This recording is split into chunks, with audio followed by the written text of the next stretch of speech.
Mr. President, it's an honor to welcome you back to the White House and the Oval Office. And earlier this week at the UN General Assembly, I made it clear that no nation can be truly secure in the world if, in fact, we don't stand up and defend the freedom of Ukraine from the face of this Russian brutality and aggression. That's why we brought together a coalition of more than 50 countries, to help Ukraine defend itself. And, it's critical. And that's why, together with our partners in Ukraine, we have provided humanitarian aid as well as tens of millions of people with food, clean water, and so much more. And that's why we've begun the process of formalizing our long-term commitment to Ukraine's security alongside the G7 and with other partners. And that's why we support a just and lasting peace, one that respects Ukrainian sovereignty and its territorial integrity. Mr. President, the brave people of Ukraine, and that's not hyperbole, the people of Ukraine have shown enormous bravery, have inspired the world, literally inspired the world with their determination to defend these principles.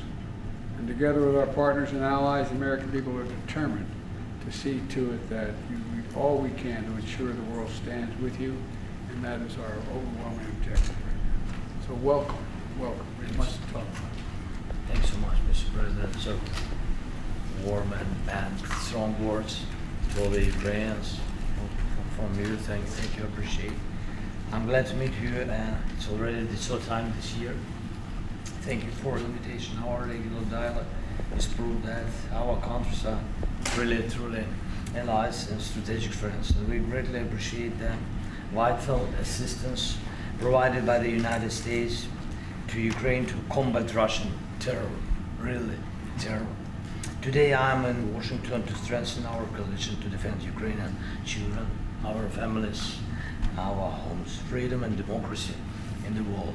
And I started my day in the US Congress to thank its members and to people of America for all the big, huge support.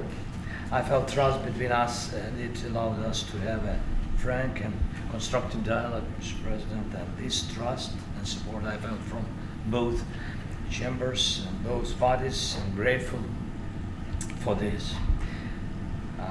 Then with the First Lady, I honored innocent victims of September 11 Memorial in Pentagon, all those who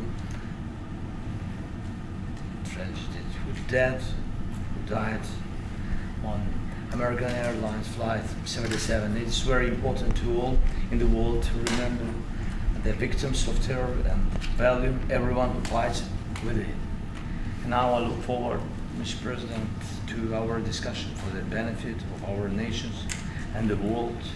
When it comes to weapons, we will discuss everything with a special emphasis on air defense. And just to say that, especially this day, 1 year ago, we made big exchange of prisoners, war prisoners and journalists, and it was this day we got and brought home defenders of Azovstal and also citizens of the United States. And I'm happy that we did it.